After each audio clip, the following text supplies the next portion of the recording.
We move forward. On our right, you will have Legal London, two of the most famous law schools here in London, known as Inner and Middle Temple.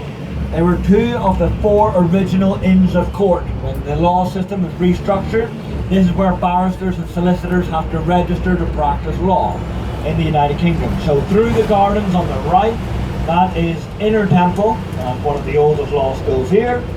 And then when you see a Peel building on the right side, after that, again, another set of gardens.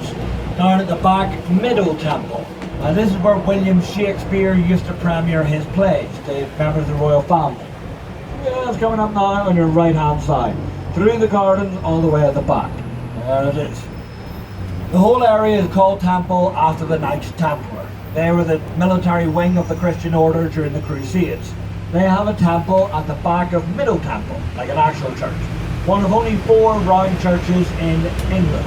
It's actually used in the movie The Da Vinci Code. Whenever Dan Brown sets it for them to run around, so they filmed inside that church.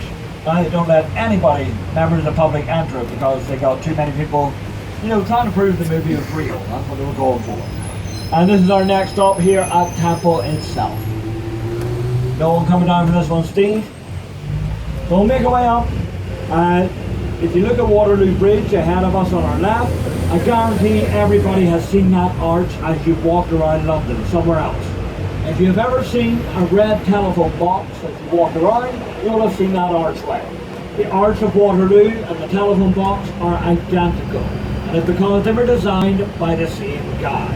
Giles Gilbert Scott was the architect. And this bridge as well is also made from the same stone as Buckingham Palace.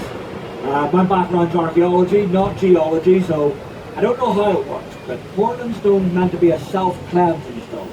All I'm taking out of that is that it's easier to clean, which suits Buckingham Palace. There's obviously different grades of stone, but yeah, this bridge I mentioned earlier is nicknamed the Ladies' Bridge because it's the only, it was built by the women during the Second World War. This is the only bridge over the River Thames that was built on time and under budget. That tells you something. And we're going to make our way forward. I said the archway is the same as the top of a red telephone box. Just to make sure I'm not a liar, there's a well-placed telephone box on our left-hand side when we pass underneath the bridge. There it is, just before, just coming up now on your left. If you can, and you look back, you can compare the two arches of the telephone box of Waterloo.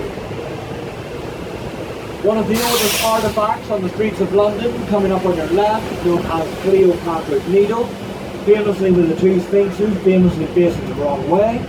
So this obelisk, with all the Egyptian hieroglyphics up the side of it, that is 3,500 years old. It is Egyptian.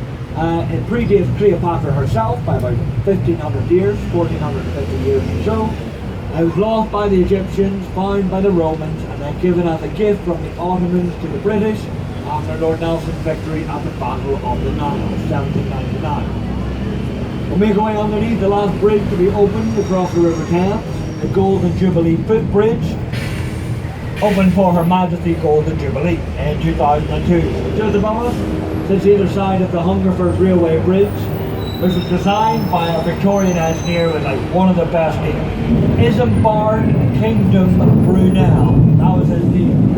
He used to work for Great Western Railway at Brunel University, named after him. He's a very famous engineer. So he converted the Hungerford Road Bridge into this railway bridge above us. He did that in the 1860s. There's no more today. And the trains over here, they're going in towards Charing Cross Station. Over to our right hand side. We'll make our way up. You've got the lovely London Eye on your left hand side. Remember, it closes then at 8 p.m. That's the last time you can step onto the Eye. 8 p.m. in the evening. You've got County Hall, the large white building with the green spire in the centre. That's where you find Shrek's Adventure, Sea Life Aquarium and the London Dungeon. We've got the MOD on your right hand side, the Ministry of Defence. This opened, this building in 1950 after the end of the Second World War. That's where Winston Churchill moved his old War Office into. And you've got New Scotland Yard on the right. You may be familiar with the very famous spinning sign just coming up on your right hand side.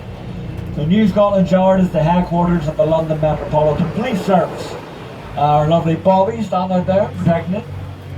In fact, we get the term Bobby or peeler, what we call police officers, from the guy who set up the original New Scotland Yard.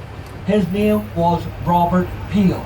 So we call them Bobbies after Robert or Peelers after Peel. That's how we got the nickname. So I'll have a quick stop here. This will be our next stop at Westminster Pier. So you can walk across the bridge to the London Eye or down onto the pier for the river cruise. So it looks like we've got some people coming down to you, Steve. See you there.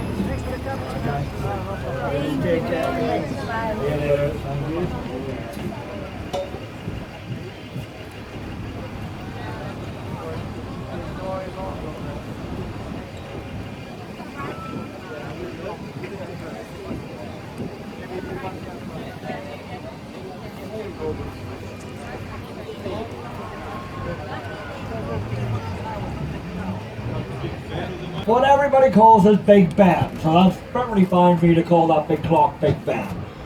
We can't see Big Ben from here, unfortunately not. When we get up close, if you see the large clock, the little archways above it, that is where Big Ben hangs out. Because Big Ben is the nickname of the 13.5-ton bell that strikes on the hour. So it was named after the guy who helped build the House of Parliament, Benjamin Hall. That's where it gets the name from. The tower that they're covering up on me at the moment, that is the Elizabeth Tower. So there we go. Named after Her Majesty Queen Elizabeth II for her Diamond Jubilee. So that's the official name. So the House of Parliament, they're undergoing a restoration project. It's going to take about 30 years. When that grey panel reaches the top, they're actually going to silence Big Ben for about 3 years' time. It's not going to ring over England, because all the guys working on the tower, they would be deafened by it if it kept striking as they were going up there. The tower is actually leaning ever so slightly towards us. It's leaning to the north side. That is because this 1,000-room building, very, very heavy building on our left, that is built on marshland. Not the best land to build a big heavy building on. So the foundations aren't doing so well. They're having to go under, scrape up the tower, and then basically clean all the stone. So the whole project is going to take about 30 years. The tower, that's the first part. So we'll go around the corner, statue of Winston Churchill over the right, and you'll see other people like Mahatma Gandhi, he's down in the very centre, from India. You've got Nelson Mandela of South Africa. He's the statue we're coming up to now. We've got the beautiful Westminster Abbey on your left-hand side, and where over 3,000 people are buried or have their ashes stored inside this abbey. Queen Elizabeth I, Edward the Confessor, Edward Longchamp, who was the adversary of William Wallace. You've got people like Charles Dickens, Geoffrey Chaucer, Rudyard Kipling, Laurence Olivier, all buried there. President Abraham Lincoln over your left-hand shoulder. And that statue is a copy of one that can be found in the very famous Chicago Lincoln Park. It was a gift given to us from the Americans 100 years after the end of the War of 1814. And that was the year, or the war, where the British burnt down the lovely White House. So it took a while for tempers to cool, then they did. They forgave us and they gave us the lovely statue of the President. We'll make our way around the corner. You're going to see the most photographed telephone box in London on our left-hand side.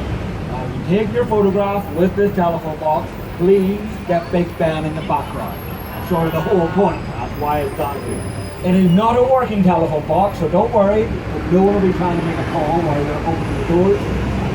So there it is. Just remember, get Big Ben, and if you're any good with Photoshop, you can always get rid of that cream. We'll go make our way around. A lot of people call this street Whitehall. It's officially Parliament Street. We'll have a quick stop here. This is basically because the Imperial War Museum for the Churchill War Rooms are just behind this large building on the left. This is our next stop.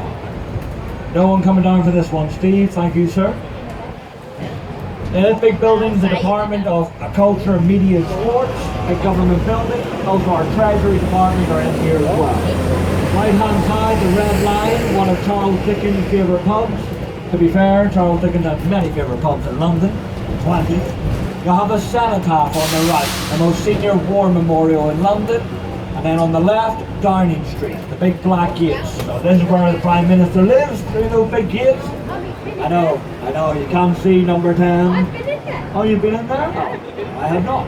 Oh, good stuff.